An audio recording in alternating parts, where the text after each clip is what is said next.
I once dated someone so beautiful, it almost didn't feel real. The kind of beauty that stops conversations. Strangers would glance at her, then at me, like they were trying to solve a math problem that didn't add up.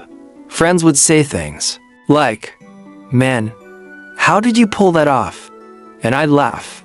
But deep down, I felt exactly what they were implying, that I'd won something rare, something precious. In the beginning, it was intoxicating.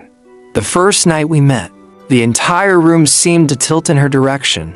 The way the light caught her hair, the way she smiled without even realizing people were watching. It was like she existed in a different dimension, one that the rest of us could only visit.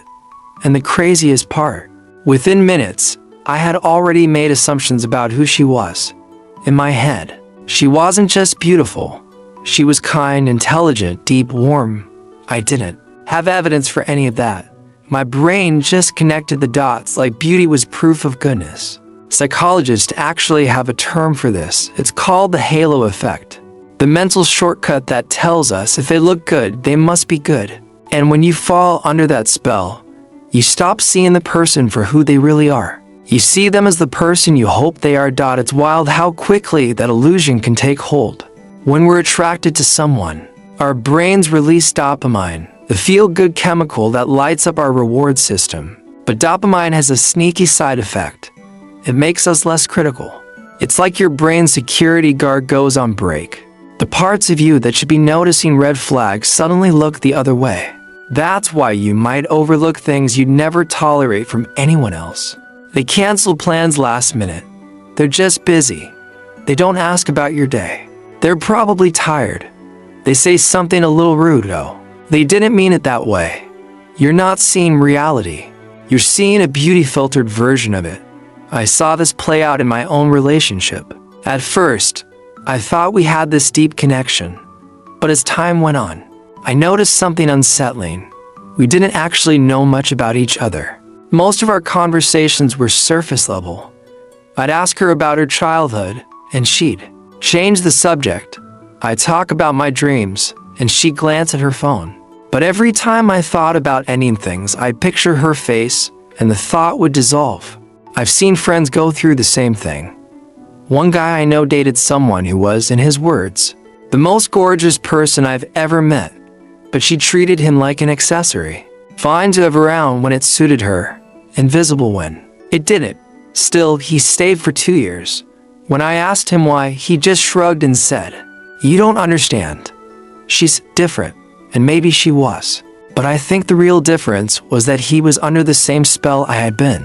The danger of falling for beauty is that it can last longer than you expect. It doesn't burn out quickly like people think. It lingers, quietly shaping your decisions. For me, it took months before the cracks became too big to ignore. And even then, it wasn't one dramatic breakup moment. It was a slow unraveling. 1,000 small disappointments stacking up until I couldn't pretend anymore. But validation is not connection. And when you mix those two up, you start making compromises you'd never make otherwise. You bend your boundaries. You ignore your needs. You tell yourself it's worth it just to keep them close.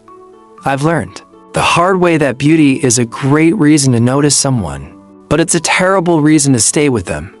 Looks will fade, maybe not tomorrow, maybe not next year, but eventually. And when they do, all that's left is the truth about who they are.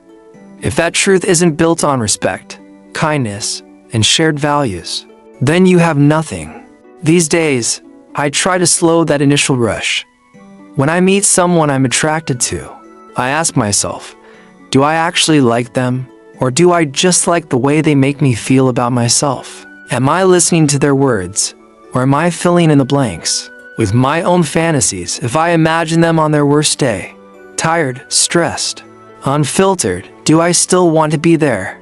And here's the thing, love isn't blind. It's just nearsighted. It sees what's right in front of it, the beauty, the charm, the dopamine high, but it doesn't always see the full picture. Putting on the metaphorical glasses means looking past the glow and into the shadows. It means paying attention to how they treat people who can't give them anything in return. It means noticing whether they listen when you speak about something important. It means watching how they show up when things get hard. Because that's where the real beauty lives, in the unfiltered, unglamorous moments. In the way someone laughs when no one's watching. In the way they apologize when they've hurt you. In the way they care for you when it's inconvenient. The person who can do those things. That's the one worth holding on to.